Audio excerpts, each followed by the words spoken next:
Good afternoon, everybody. Good afternoon. Happy Monday. As many of you are tracking, this week House Republicans will vote to raise gas prices on American families. The contrast in priorities could not be more stark. The president spent the last 2 years, as you know, doing everything he could to lower gas prices for American families, and prices are down about $1.60 a gallon since last summer. Now, House Republicans are using their narrow majority to force the American people to pay higher gas prices, just as big oil companies are amassing record profits. What's even more alarming is that this is not the only attempt by House Republicans' majority to raise costs on middle-class families. House Republicans are also pushing a tax increase on middle-class families, an inflation-worsening tax cut for the rich, and high prescription drug costs as well.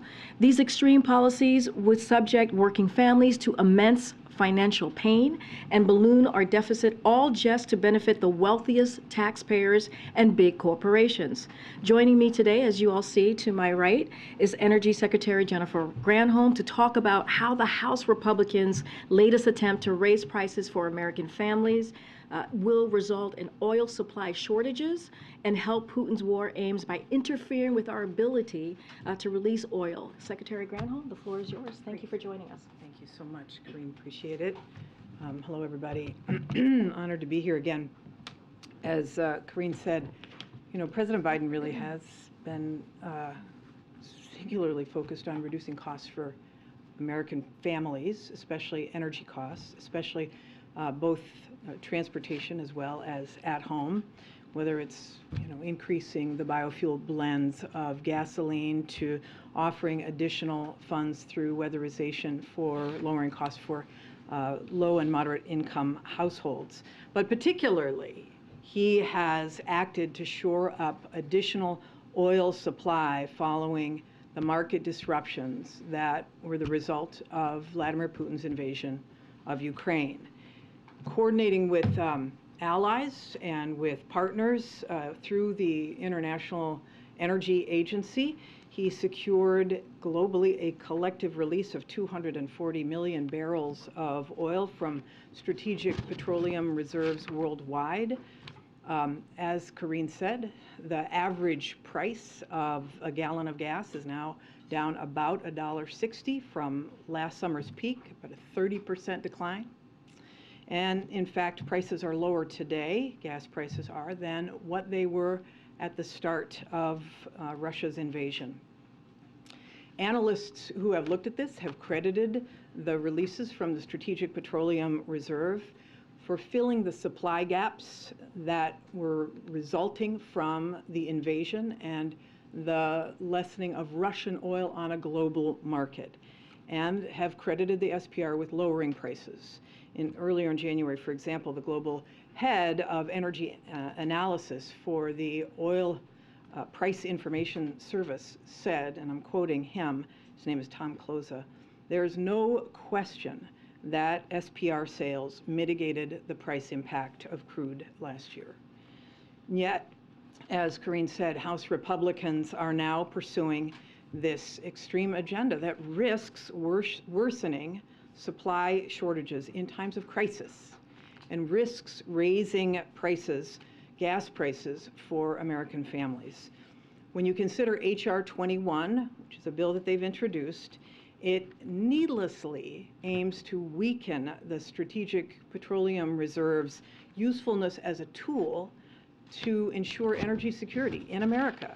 The SPR, the Strategic Petroleum Reserve, gives us the means to increase supply when the market needs it most. And it gives us the tool to increase it quickly, quickly being the operative word. Speed is key. But H.R. 21 would impose unnecessary, unhelpful restrictions on when the SPR can be used to help provide supply. It would require these arbitrary reports regarding energy production on federal lands before waiving any new restrictions. It would not offer any tangible benefits to the American people. Instead, it would interfere with our ability to be responsive to release oil during an international emergency, helping Putin's war aims. It would potentially delay allowing oil to be released for domestic emergencies following a natural disaster or a pipeline outage at home, leaving, again, prices at risk of rising in the wake of a market shock because of emergencies due to extreme weather events. As I noted in the letter I sent to the Hill last week, be clear, there is nothing standing in the way of domestic oil and gas production. In fact, production is on track for a new record in 2023. From the beginning, the president set out to use SPR as a bridge, boosting oil supply while the production ramped up. So production was down globally because of Russia's invasion and the pulling of Russian barrels off the market. He wanted to increase the strategic petroleum reserve amounts to make a bridge while calling upon domestic oil and gas industry to increase production. And that is exactly what has happened. Today, the SPR remains the largest strategic petroleum reserve in the world. And with our plans to refill it at the lowest, at lower prices than what we sold at, the use of the SPR not only saved Americans money, but these releases will end up delivering a return for taxpayers. And so it's not a tool that we should be taken off the table. We are willing to work with Republicans and with Democrats alike to make our system actually do it more reliable and more resilient, and our country more energy independent and costs more affordable. The Inflation Reduction Act is already reducing costs, and it's made the United States the most attractive country in the world to invest in clean energy production. We believe there's room for bipartisanship to advance a managed transition. We believe that there is room for bipartisanship to expand our ability to create more affordable, reliable energy in America. But proposals like H.R. 21, which risks raising these gas prices and make it harder to offer Americans relief in the future, are simply non-starters. So I'll be very clear. If Congress were to pass H.R. 21, the president would veto it. He will not allow the American people to suffer because of the backwards agenda that House Republicans are advancing. So with that, I'm happy to take your questions. Thank you. Secretary, two questions, please. First on our exports of liquefied natural gas and the criticism that some environmental groups have surfaced regarding that and climate change. Can you address that? And number two, Texas is now, I think, poised or has already surpassed California in renewable energy production. What do you make of Republican states like Texas going in on green energy, and are there lessons to be learned from the way they're doing it as opposed to blue states? Yeah, so first, with respect to LNG, we know that our liquefied natural gas exports have been a significant help to our allies. And it's very important to make sure that they have the means. We are fortunate in that we have an abundance, obviously, of natural gas in this country. Our prices are low. But during times of challenge, we want to help our allies as well. We want to make sure it's the cleanest natural gas, which is one of the reasons why the bipartisan infrastructure law really invested in carbon capture strategies and storage strategies. So that's an ongoing issue and an ongoing conversation we're having with industry, and that includes reducing methane as well. But with respect to Texas, what an opportunity for every state to be able to produce clean energy. And in fact, Political Story this morning suggested that there was an abundance of announcements coming out of red states. Great, that is fantastic. We want to be able to see energy, clean energy produced in every pocket of the country. Blue states, red states, really it helps to save people money, so it's really all about green. And green in the sense of, yes, it's helpful to the planet, but it's also helpful for jobs. and it's also helpful for us to be energy independent, which is exactly what the president would like to see. Homegrown, clean energy, independent, so that we are strong and resilient. What sort of conversations with the Senate have you been having about H.R. 21? Well, I think the Senate knows the position that we have with respect to it, and we'll see what the Senate does with it. But obviously, I think there's a lot of concern that anything that it hampers, I don't care whether it's a Democratic president or a Republican president, why would you hamper the ability of the country to be able to respond to emergencies and hamper the ability of us to be able to lower costs as a result of those emergencies? So I think the Senate understands the importance of that and hopefully will act accordingly. Thanks, Madam Secretary. You mentioned the refilling or replenishment of the SPR. I know in January you guys, I think, kind of rejected offers that didn't feel like were adequate to start that process, kind of delaying, at least from the February perspective. What's your sense of how successful the process you guys have laid out will be, given this first delay or insufficient offers? And do you have any concerns about the ability to get exactly what you need based on the floor and the plan that was laid out? Yeah, I have no concerns that we will be able to refill and replenish the SPR and do it at a savings to taxpayers. And our goal was to start with the first 60 million barrels of replenishment. The offers that we received did not meet specification or price. And so we'll stay tuned for an announcement on how we're going to go back at that first 60. But we have a three-part strategy, too. One is to accelerate some of the exchanges that were announced before to get those back in. And second was, in the omnibus bill at the end of last year, we canceled the sales of the congressionally mandated sales for 24 and 25, up through 27 actually. So there was a significant savings of having to send out oil. But we're going to continue to work on this. I think in the end, because of the way this has been managed, people will be pleased to see the savings to taxpayers. Just real quick, could you tease a little bit of the statement that we're supposed to be staying tuned for? Well, just stay tuned. It's going to happen very soon. Thanks, Karine. Thanks, Secretary Granholm. So gas prices are now up 33 cents over the past month. The president took credit for the prices coming down. The Strategic Petroleum Reserve, as you mentioned, is no longer releasing. Does the president get credit for the price of gas going up? Well, it's obviously based upon international and climate events. So, for example, Winter Storm Elliott pulled 2 million barrels off the U.S. market because of refineries that went down. That crimp in supply causes prices to go up. What happens in China? Are they going to be opening up soon? Is there expectations regarding an increase in demand? That is something that happens on a global market. The whole point of this is that this Strategic Petroleum Reserve is a tool that we have, that we can control. We may not be able to control the weather. We may not be able to control what happens at OPEC Plus or in China, but we can control what we have access to. And that's why this tool is so incredibly important. We'll see what happens with respect to the price of gas. We know that there are still refineries that have been pulled down, both for maintenance as well as because of Winter Storm Elliott. But in the end, we think it'll be balancing out soon. Secretary Granholm, 2 questions. You're sounding the alarm about H.R. 21, but let's say it did pass in both the House and the Senate, and for whatever reason the president didn't veto it. That's a big assumption. I know it is, but as you're sounding the alarm, and we've seen some of the highest gas prices we've ever seen in this country.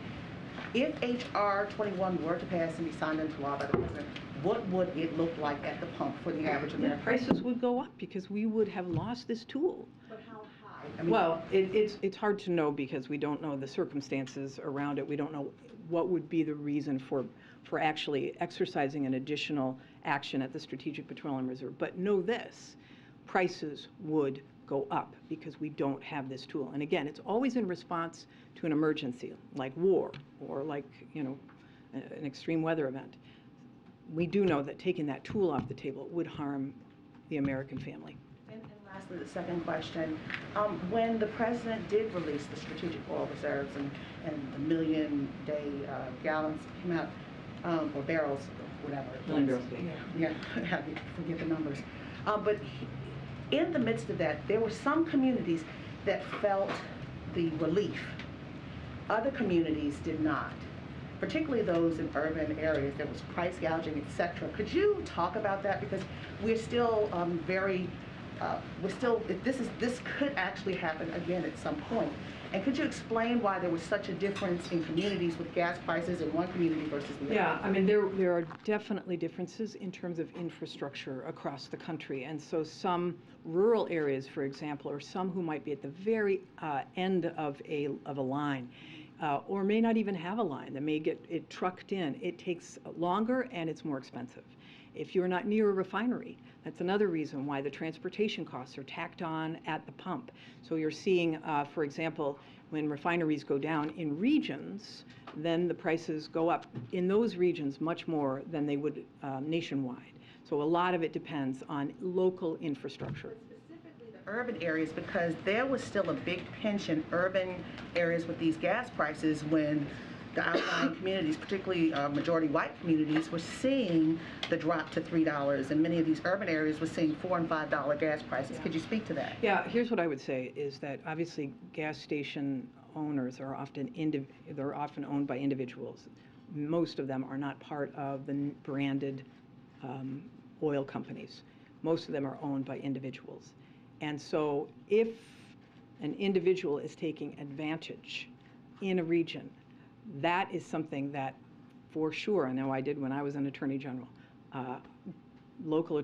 state attorney general should go after, because gouging is illegal. You cannot take advantage of a crisis to jack up prices in that way. So we encourage local law enforcement to really get on it, because that should not be happen absent some other infrastructure lack that might cause prices to go up. Okay, last question, Julia. Since you oversee the nation's nuclear arsenal, and it's 11 months now with the war in Ukraine, has anything changed in your management, maintenance, and so forth of the nuclear arsenal, given the potential concerns of war and some of the threats that have come from Russia? Well, it is clear that we are singularly focused at the NNSA of making sure that we have a stockpile that is safe, secure, and effective. And so all of the modernization plans that are happening at the NNSA are pointed in that direction. So it is, we're watching this very carefully, obviously, but people should know that we have incredible relationship with the Department of Defense and incredible professionals who are experts at the NNSA who are focused on making sure that those three things, safe, secure, and effective, are the adjectives that we apply to the stockpile. Thank you so much. Okay, thank you. Appreciate it. Thanks You for bet. coming again. It's always good to have you. Thank you. Great. Thanks, you guys. Okay, just a couple of things and then we'll get going. Thank you, guys. As you saw last night, the President and the First Lady shared their condolences for those killed and injured in the deadly mass shooting in Monterey Park, which is in California, as you all know, this past weekend. The President was briefed early yesterday morning by his Homeland Security Advisor, Liz Sherwood Randall, and directed her to ensure full federal support for local officials responding to the situation. She continued to provide him with updates throughout the day and evening. Our team continues to be in regular contact with law enforcement officials leading the response, and the President has been briefed today on the latest developments. As the President said last night, while there is still much we don't know about this attack, we do know how deeply it has impacted the AAPI community. Monterey Park is home to one of the largest AAPI communities in America, many of whom were celebrating the Lunar New Year along with loved ones and friends this past weekend. But instead of celebrating yesterday, many families in Monterey Park were grieving or praying that their loved one will recover from their wounds. Last night, the President lowered the flags at the White House to half-staff to honor those who lost their lives this weekend. Now, turning on to another piece of news for all of you. As you all saw last week, the State Department launched the Welcome Corps, a new private sponsorship program that will create opportunities for Americans to directly sponsor refugees from around the world arriving through the U.S. Refugee Admissions Program. The Welcome Corps is the boldest innovation in U.S. refugee resettlement in 4 decades and will make a meaningful difference in the lives of refugees and Americans alike. The Welcome Corps program is designated to strengthen and expand our country's capacity to resettle refugees by harnessing the energy of private sponsors from all over the United States. Local communities have long been at the heart of America's resettlement program, and we have seen over the past year the overwhelming response of the American people to welcome our Afghan allies, Ukrainians displaced by war, and Venezuelans fleeing violence and oppression. The Welcome Corps builds on this enthusiasm by establishing a durable program for Americans to privately sponsor refugees from around the world. Groups of private sponsors will help refugees find housing and employment, enroll children in school, and connect with other essential services so they can thrive in their new home. The State Department is working with a consortium of nonprofit organizations with expertise in welcoming, resettling, and integrating refugees into U.S. communities to make this program a success. This Welcome Corps team will guide private sponsors through every step of sponsorship journey. Our goal for the program's first year is to mobilize at least 10,000 Americans to step forward as private sponsors and offer a welcoming hand to at least 5,000 refugees. I'm proud to share we're already off to a strong start thanks to the generosity and tremendous support of Americans across the country, nearly 250 diverse organizations representing every sector, national and community-based service organizations, veterans groups, and a wide diversity of faiths have already joined in expressing their support for the program. More than 100,000 people have visited the Welcome Corps website since its launch this past Thursday, and over 10,000 people have signed up for more information. And this week, Director of the Domestic Policy Council, Ambassador Susan Rice, and Principal Deputy National Security Advisor John Feiner will host a briefing with stakeholders to discuss the Welcome Corps. President Biden made a commitment to rebuild, enhance, and expand the U.S. refugee admissions program, and the Welcome Corps is one of the many ways in which we are doing this. We encourage anyone who is indeed interested in sponsoring refugees to visit welcomecorps.org to learn more about the program. Finally, we have a preview for some new travel on the President's schedule for next week. Next Monday, the President will travel to Baltimore, Maryland, and next Tuesday, he will travel to New York City to discuss how his economic plan, including his success bringing Republicans, Independents, and Democrats together to pass the bipartisan infrastructure law, is strengthening America's economic competitiveness, creating good-paying jobs, and proving that we can still do big things when we all work together. In Baltimore, the President will discuss how bipartisan infrastructure law funding will replace the 150-year-old Baltimore and Potomac Tunnel, as many of you have probably experienced and gone through during your outing in your cars, to address the largest bottleneck for commuters on the Northeast Corridor between Washington, D.C. and New Jersey. In New York City, the President will discuss how bipartisan infrastructure law funding for the Hudson River Tunnel project will improve reliability for the 200,000 passengers trips per day on Amtrak and New Jersey Transit. Both projects will create good-paying jobs, including union jobs, lower commuting times, and enhanced safety. These two critical, important projects funded by the President's bipartisan infrastructure law, much like the Brent Spence Bridge project connecting Ohio and Kentucky that the President visited just a few weeks ago alongside Senate Minority Leader Mitch McConnell, along with thousands of other projects across the country, will make life better for people in communities nationwide. During both visits, the President will also discuss how his economic plan to build an economy from the bottom up and the middle out is leading to billions of dollars in private sector investments in Maryland, New York, and across the country. With that, Zeke, you want to kick us off? Thanks, Karine. The President and the Vice President have any plans to visit the community of Monterey Park and Atlanta this weekend? Sure. No, it's a good question. Don't have anything to share at this time on any travel to California, specifically Monterey Park at this time. But if that changes, certainly we will share that with all of you. And then over the weekend, there was a reporting that Ron Klain will be stepping down as Chief of Staff, being replaced by Jeff Zients. Can you confirm that, and when will that change over be effective? So look, I know many of you have a lot of questions on this. I know that you might might have a lot of questions today on this particular story. Don't have anything to preview or share or announce at this time. I do want to take just a personal point of personal privilege, as when the president was senator would say. Look, Ron has been an incredible boss. He is someone that I've enjoyed working with every day. And we are, many of us, and I think all of us here, are part of the Claniacs. If you don't know, I would suggest you go on Twitter and find out what the Claniacs are. But he has been an incredible leader, an incredible boss, as I just stated. And we credit the president, as we should, for the impressive legislative successes, historic successes that the president has had the first 2 years. But in part, it was because of Ron's leadership, incredible leadership, that we were able to get that done. So again, don't have anything to share with you all today on this front, but again, Ron has been an incredible leader these past 2 years. Just an out of context praise for Ron. And then I'll let my colleagues follow up on that one. And then finally, feel free. On the, I'm sure they won't be shy to follow up. On the FBI search of the president's home Yes. On Friday, the president, when the initial batch of documents were reported a couple of weeks ago, said he was surprised that there were classified documents found at the Penn Binding Center.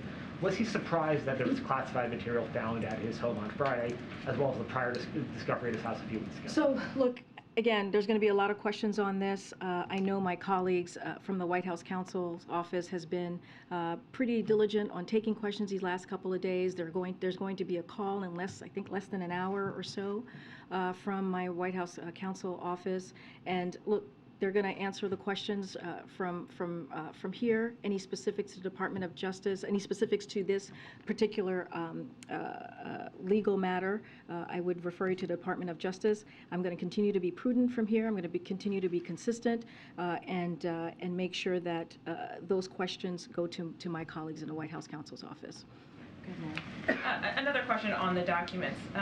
You have said, though, from this podium many, many times over the last 2 weeks that this president takes the handling of classified material very seriously.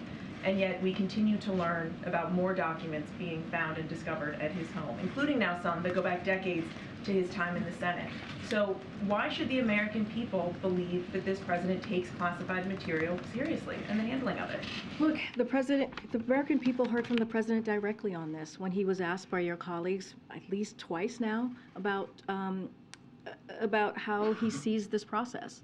And he was very clear with the response of what we're currently seeing. And he says, I take this very seriously. He said, I didn't know that the documents were there. And look, I think as it relates to the American people and the president standing with the American people, it is going to be up to them to decide how they see this president. Look, this is a president that came into office, 9 million people had lost their jobs.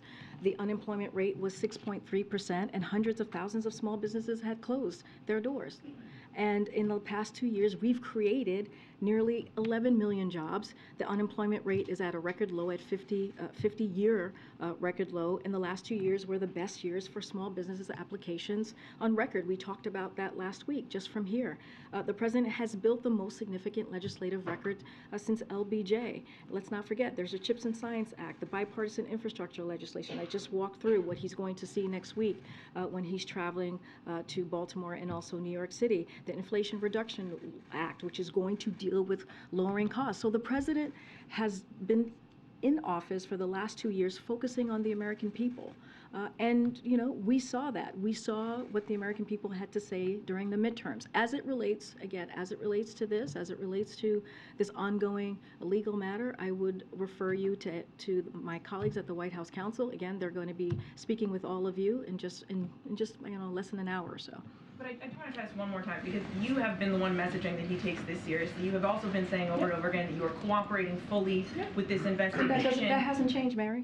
But given that, why then did it take several searches and the FBI coming in to uncover the full extent of the documents at his house? I understand your question. I've said many times, the president has said many times, he takes this very seriously. You've heard directly from him. You just said that his team is cooperating fully. And just want to add, you know, and you heard from his team that the FBI was invited into the president's home. I'm not going to go beyond that. That was in the statement that was released on Saturday. Again, these are questions that have been answered that have been answered from here. That has been answered for my colleagues. Anything else? My colleague's going to speak to all of you in just a few minutes, a few moments, and you can ask more detail One thing that you just said. You just said the president said that he did not know the documents were there. I'm not actually sure he has said that clearly. Are you saying the president did not know? Well, he said he was surprised. He said he was surprised. Any of the documents? He said he was surprised. I'm just going to leave it there, and I'm going to refer you to the White House counsel's office. I'm just repeating what he said, and he said. What you just said. You said he did not know the documents were there. He said he was surprised that the documents were there. He said that, and that he takes this very seriously. That's what I want to make sure that the American people understand. And I just refer. American people might question that, given that you keep every few days it seems we are finding that more documents have been found at his house. What I'm telling you is what the president has said, which is he takes this very seriously. I will refer you to detailed explanations from statements that have come from his personal lawyer. Again, anything further on this, my colleague is going to be taking your questions, Mary. In the 4 o'clock hour, I would refer you to them. Okay. Has Ron Klain told the president that he's leaving, planning to leave? Don't have anything further to share. And just to be very clear, Ron Klain is still very much the chief of staff. He is still here with us. Just don't have anything to share. Does the president think Jeff Zients would be a good chief of staff?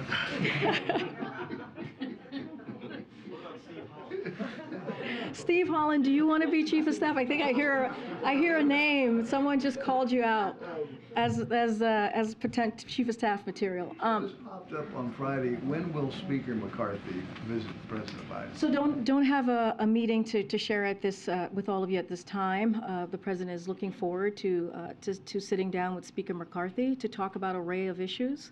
And this is normal, right? During a new Congress, it is normal for the president to sit down with the speaker to talk about how they can work together. You heard the president say this right after the midterms, how he wants to work in a bipartisan way with members of Congress to continue to deliver on the successes that he has had this first 2 years in good faith. He wants to do this in good faith. So once there's a meeting locked in, we certainly will share that with all of you. Go ahead, Phil. Thanks, Karine. On the debt limit, Senator Manchin today called the White House position on no negotiations, quote, not responsible. Yesterday, I think he called it a mistake. I understand where your position is. Is there any concern that Democrats not siding with that position could undercut the effort you guys are trying to put into place over the next 4 months? So just let me, look, lowering the deficit has always been a top priority for this president. As you know, he's lowered the deficit in record fashion at $1.7 trillion under his presidency. And he's always said he is happy to talk to anyone who wants to deal with that in a responsible way. But preventing default is a separate matter. That is a separate matter within itself. It is a basic responsibility for Congress. We've said this over and over and again, and I'll continue to say this. And it's a responsibility that Congress has to the American people. And so it must be done without conditions, even as they've pushed for tax giveaways to the rich. Republicans want to cut Social Security. They want to cut Medicare and other critical programs. And let's not forget, these critical programs have already been paid into. These are programs for veterans, for seniors, and taxpayers. This is what they're talking about taking away from these really critical programs for critical groups here. So President Biden will never allow Republicans to cut benefits that our hardworking Americans have earned. This is what they have earned. So, but I'll also note, as it relates to Senator Manchin and to your question, Phil, he agreed on the need to protect Social Security. He agreed on the need to protect Medicare and called on Republicans to take cuts to those programs off. This is, quote, off the board right now. And so just want to make that very, very clear as well. Are you actively asking Democrats not to break ranks on this issue? We've been very clear. I mean, but we've been very public about this. You guys have all covered what we have said from here about how we see this process moving forward. It should be done without conditions.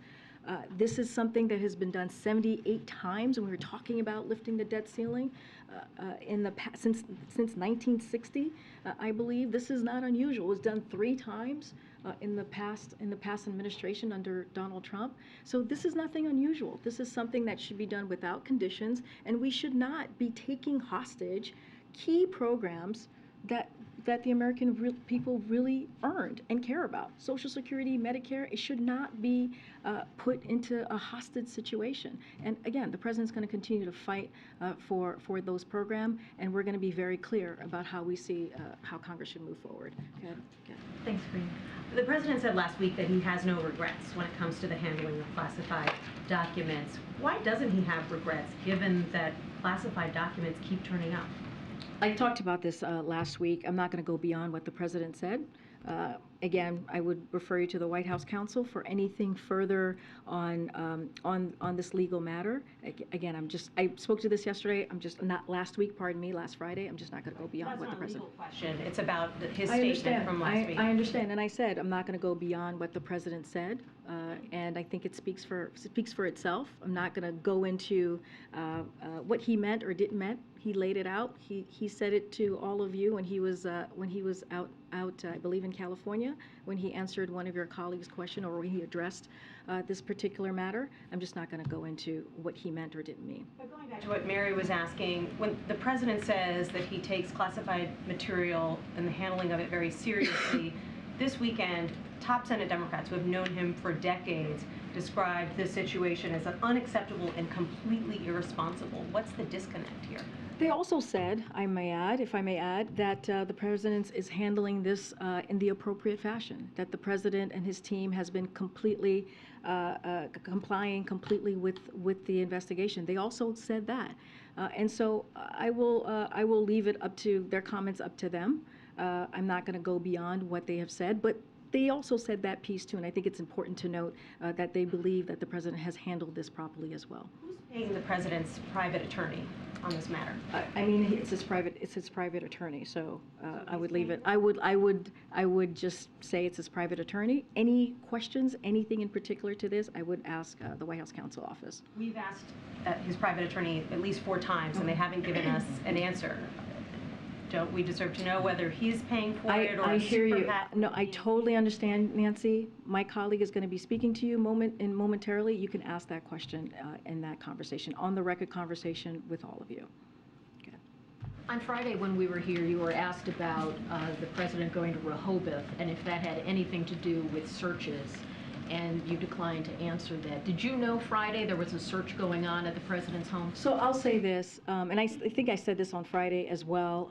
They go to Delaware almost every weekend. We put out guidance last Monday, as you know, Monday night, that they would be spending the weekend in Rehoboth. So it was indeed pre-planned. So just want to put that out there. And I'll just, mention what was said in the statement just on Saturday, which is the DOJ requested that the search not be made public in advance, in line with its standard procedures, and we did adhere to that. As you could understand, that is something that we are going to take very seriously, and it was again a request from DOJ for us to make sure that we did not make that public in advance. Should we anticipate other searches are possible? That part, I would definitely refer you to the White House counsel's office. More broadly, given the fact that classified documents and their handling have been an issue, has the White House counsel put out any guidance to staff members here who have the opportunity to interact with classified materials to just reaffirm how that should be done? Or has there been any follow-up on proper procedures for staffers?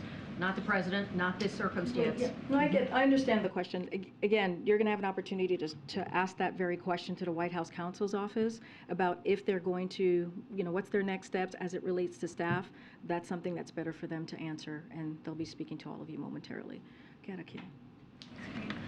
I wanted to ask about the president of Turkey today said that he would not support Sweden's bid to join NATO. Obviously, the U.S. supports that. Is there concern that that bid could fall through? So just a couple of things that I want to make sure. I want to echo the comments of the Swedish Prime Minister, who said burning books that are holy to many is a deeply respectful act, and what is legal is not necessarily appropriate. As we have said before, Finland and Sweden are ready to be NATO allies. Both are members of NATO's Partnership for Peace and NATO's Enhanced Opportunities Partnership.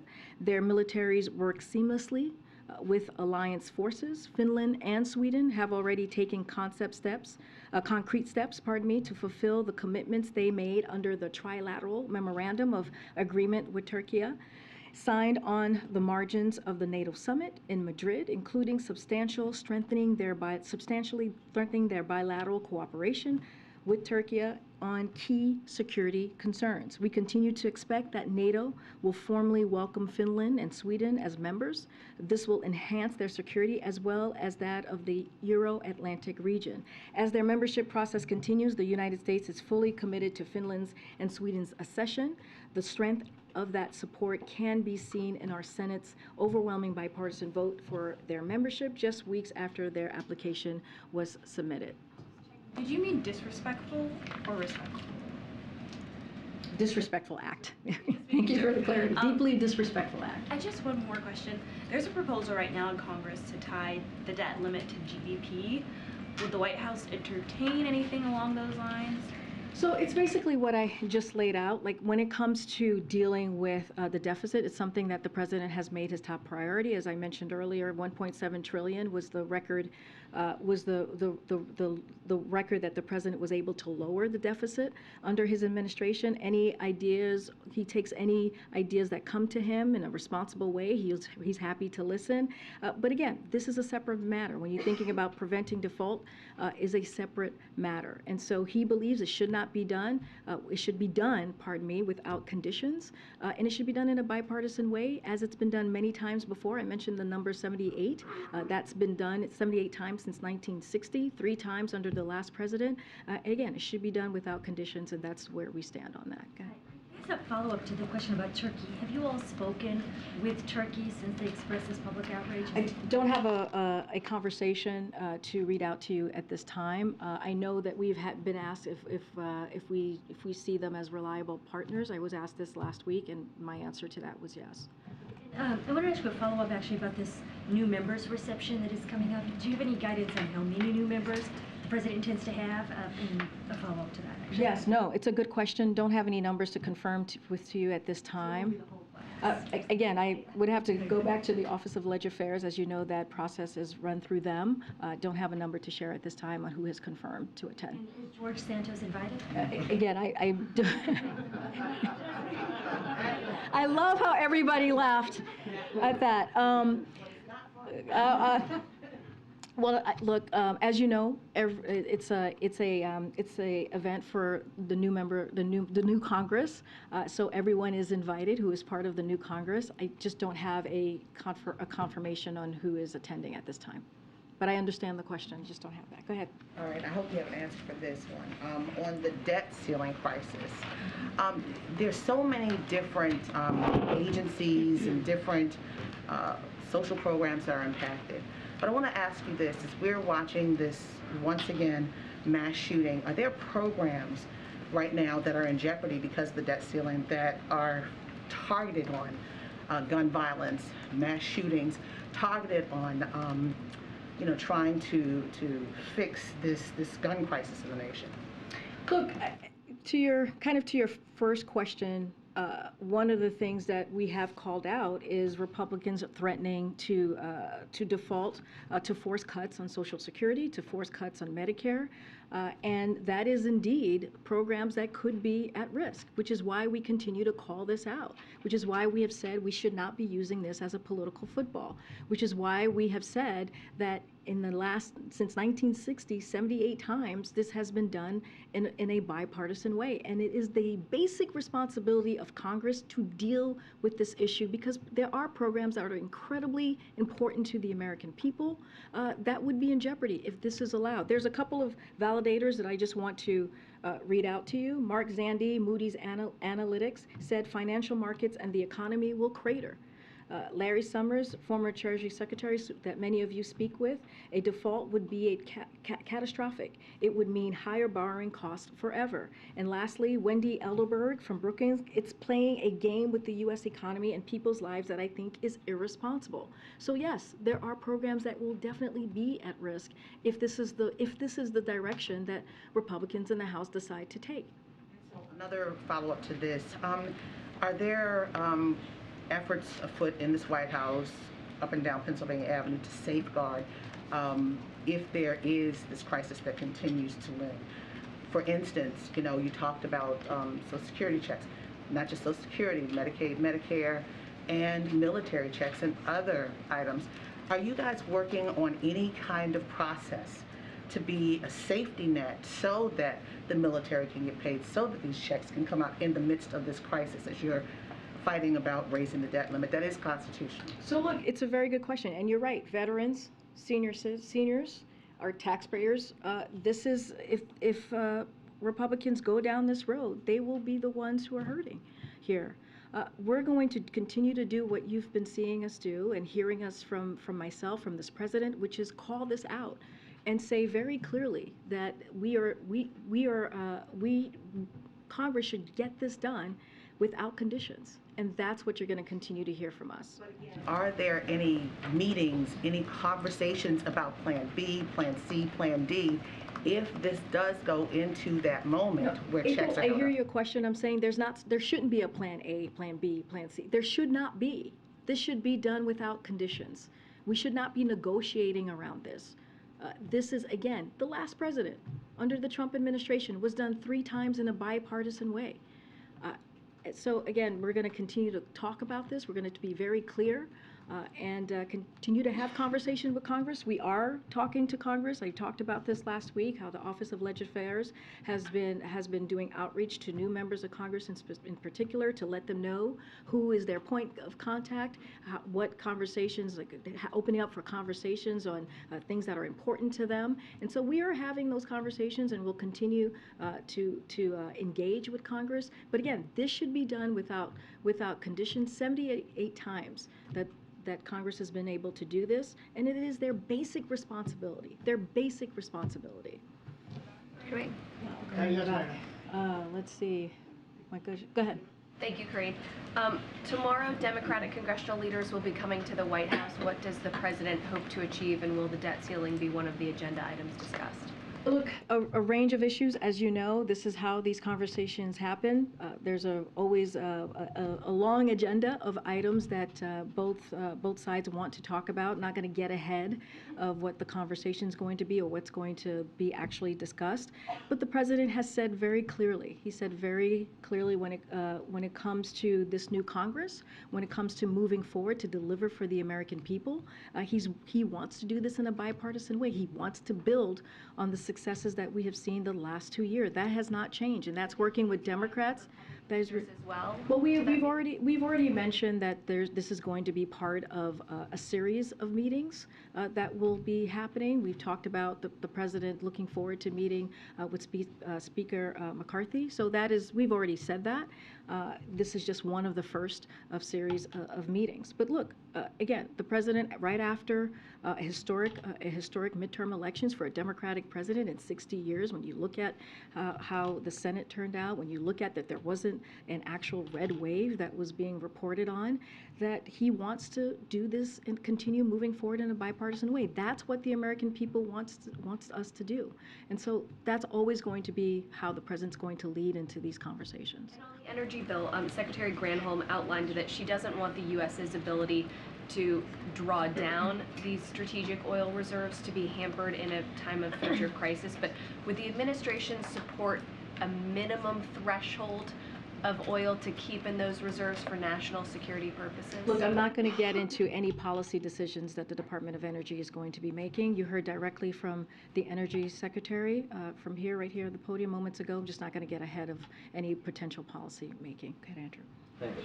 The president's scheduled to go to Camp David this weekend. Just to clarify, should we read anything into that? And does he have full access to his homes right now in both Wilmington and Rome? I would refer you to the White House counsel's office. And then just really quick, I know you can't say much about the chief of staff, but can you say whether any women or people of color were considered for his next chief of staff? Again, we don't have an announcement. We have not made an announcement. Don't have. I understand. You're asking me about a process. We haven't made an announcement, and don't have anything to share on that front at this time. Thank you so much, Karine. A follow-up on this story on the New York Times this weekend about Russia's agent could be directing far-right groups to mail bombs in Spain. Is the White House concerned that Russia could carry out terrorist attacks in European countries that are supporting Ukraine?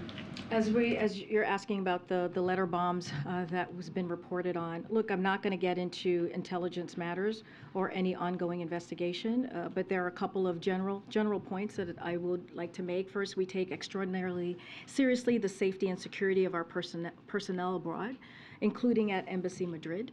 That means we're doing everything possible to work with Spanish partners to figure out what happened here and prevent similar threats in the future. Second, we've offered the Spanish full cooperation and support in their ongoing investigations, and they know the importance to us of this matter, and importance they of course share. Obviously, the Spanish are good partners, and we're appreciative for the seriousness which they are taking this and responding to it. Again, not going to go into any more details on when it comes to an intelligence matter. Another question about Brazil. The attacks in Brazil is linked to also far-right groups here in the United States. Members of Congress here are already asking the administration to share information on either some of the planning were actually taking place here. Is the administration sharing information with the Brazilian authorities about that, and is concerned that the attacks originating here, and what could be done to counter that from happen from these kind of attacks being planned here, either in Brazil and other countries? I totally understand the question. Want to be very mindful in any intelligence matters. I would, and I don't want to comment on diplomatic discussions here. So just going to leave it there. Just one more about that. Is the White House considering sanctions, imposing sanctions on individuals or corporations involved in the January 8 attacks in Brazil? Again, don't have anything to share on sanctions. Totally understand your question, but don't have anything to share on that piece at this time. Okay, go ahead. Thank you so much. I have some Africa questions today. First of all, how does the White House feel about the Russian foreign minister being in Pretoria, being warmly welcomed, and preparing to host naval drills with South Africa together with China? So, we have the United States has concerns about any country, as we've said before, country exercising with Russia while Russia wages a brutal war against Ukraine. We've said this before. We've been consistent on this. Of course, every participating country will make their own decision. But again, we have said this before. We do have concerns. Have you expressed this to Pretoria? Or? I don't have any conversations to read out, but we've been very, very consistent as it relates to this. Other Russian involvement on the continent. On Friday's announcement that Wagner has a new designation as a terrorist group, I believe. What are the consequences for African governments that work with them? Mozambique, Mali, so on and so forth. Is that going to affect the amount of cooperation between the U.S. and those countries? And is that something maybe that Secretary Yellen might be talking about with those leaders during this time? I will leave any conversation that Secretary Yellen is having with leaders or has had with leaders to her to speak to it and to her office to speak to. Look, we've been very clear about our concerns, especially as Russia, as we have said many times, is doing this brutal war against Ukraine, but I'm not going to go beyond that.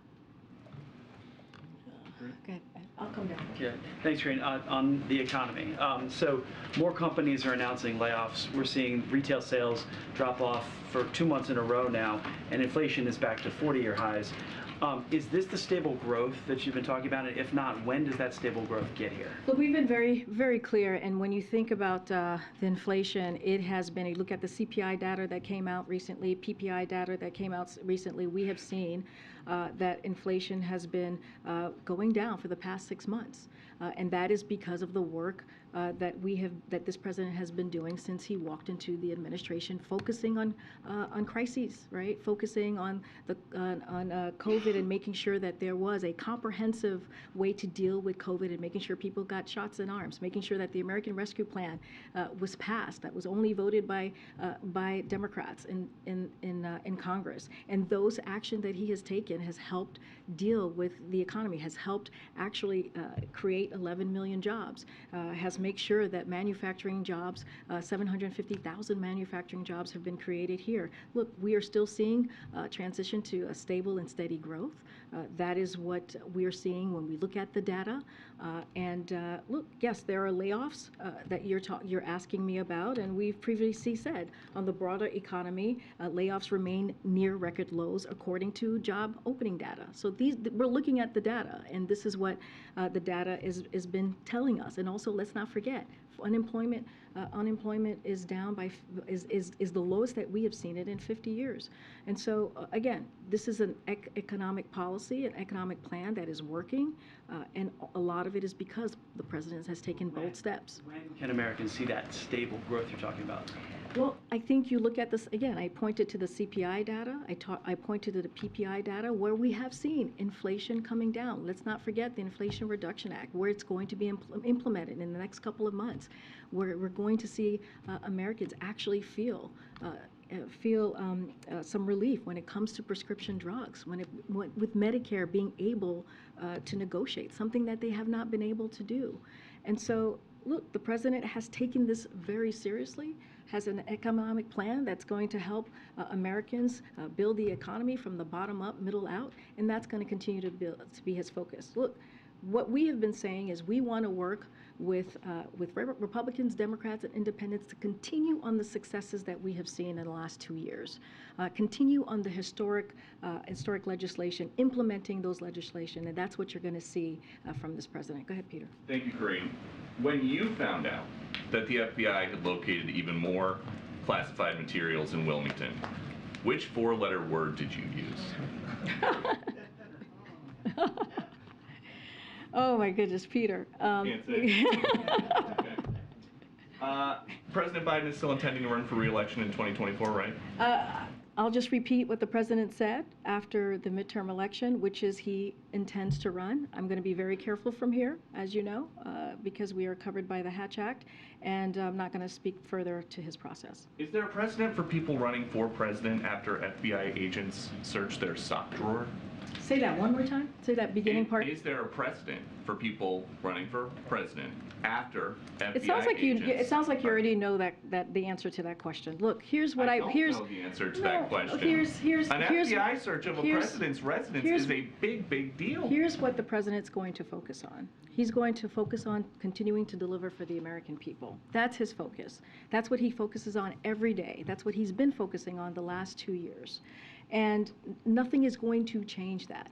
You think about the bipartisan infrastructure legislation, you think about the Inflation Reduction Act, you think about the CHIPS and Science Act, the bipartisan one, the last two that I mentioned, done in a bipartisan way. That's what the president wants to do. He wants to continue to deliver on his economic plan that is going to build the economy from the bottom up, middle out. And that is what matters to the president. The House Oversight Committee chairman says this document situation has all the makings of a potential cover-up.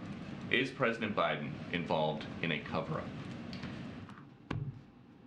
We have been very clear here from this administration. The president has been very clear that he takes this very seriously when it comes to classified information, when it comes to classified documents, and that his team has been fully cooperative with this legal matter.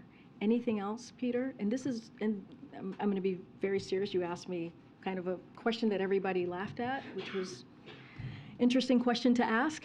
But any other underlying questions that you may have, I would refer you to my colleagues, the White House counsel. I'm going to continue to be prudent. I'm going to continue to be consistent and refer you to any questions you have there. Yeah, Joe. Thanks, Karine.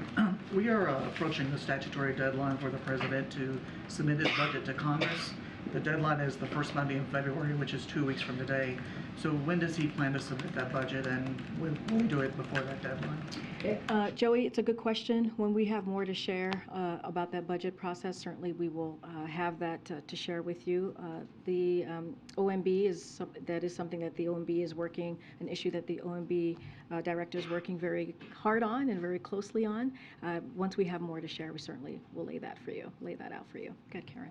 Has the president invited the Justice Department to search his home in Rehoboth, Delaware?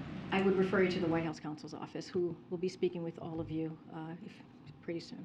Okay. And on January 12th, in response to my question, you told me the search is complete. He, the president, is confident in this process. But since then, the searches have continued. More documents have found. Is the president still confident in this process and how his lawyers have carried out the search for material in his residences? He's confident in this process, and my colleague has talked about this. This is an ongoing process, and we've continued to provide the information that we've had at the time. Anything else, anything specific underlying issues on this or questions that you may have, I would refer you to the White House counsel's office. And a non-process question then. We had a poll with Ipsos, ABC News Ipsos, that was taken before the most recent items were discovered that found that 64% of Americans believe the president acted inappropriately in the way he handled classified files. How worried is the White House that this issue is hurting the president's trustworthiness in the eyes of Americans? Look, our focus is going to continue, basically what I've said to your colleagues, on delivering for the American people. That's going to be our focus. That's what the president's going to do every day in and out, which is what can we do to make the lives of Americans a little bit better. And that's what he has done. And I've laid out the historic pieces of legislation that the president was able to do, some of them in a bipartisan way. And many of the pieces of legislation that have passed by his economic policy plan has change the lives and will change the lives of millions of Americans across the country. That's going to be our focus. I'm not going to go into, a rabbit hole or go into details or thoughts about polls.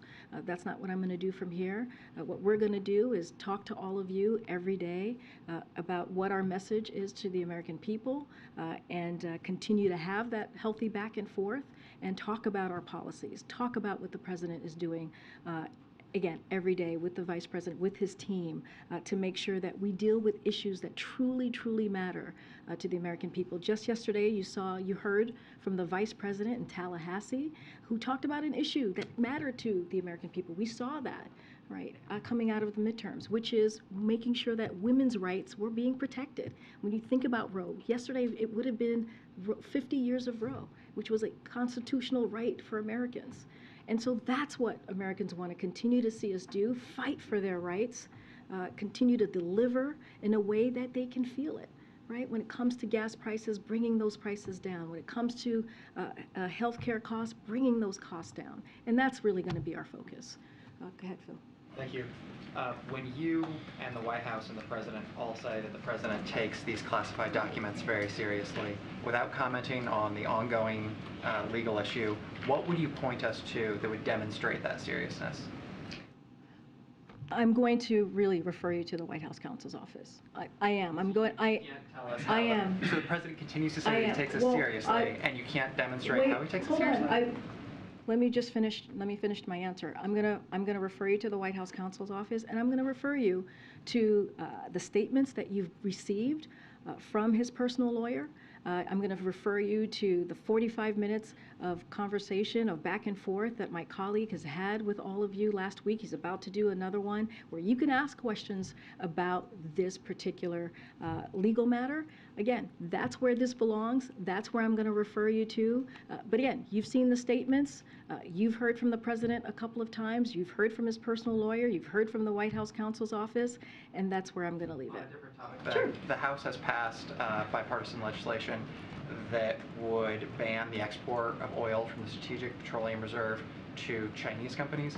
Given that oil has flowed to China from that reserve during both this administration and the previous one, is that the type of reform that the president would potentially support? So look, I think this is a little bit of what the Secretary was talking about just moments ago. This bill addresses a non-issue. We're very clear on that. We're focused on advancing legislation that would lower costs for American families, not raise them. So I'm just going to leave it there. Go ahead. Just two quick ones. One, does I know the presidents have answered a few questions here and there, but is there any plans for the president to come out and sort of address this investigation in a more fulsome way, give more of a detailed timeline? I know you're referring us to the counsel's office, but I'm wondering if we will hear more fully from the president himself on this matter.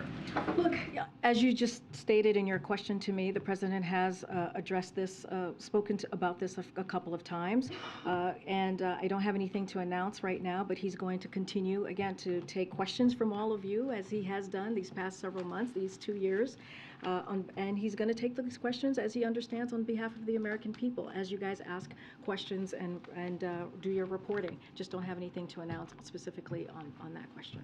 Okay, thanks everybody, see you tomorrow. Thanks, Karine.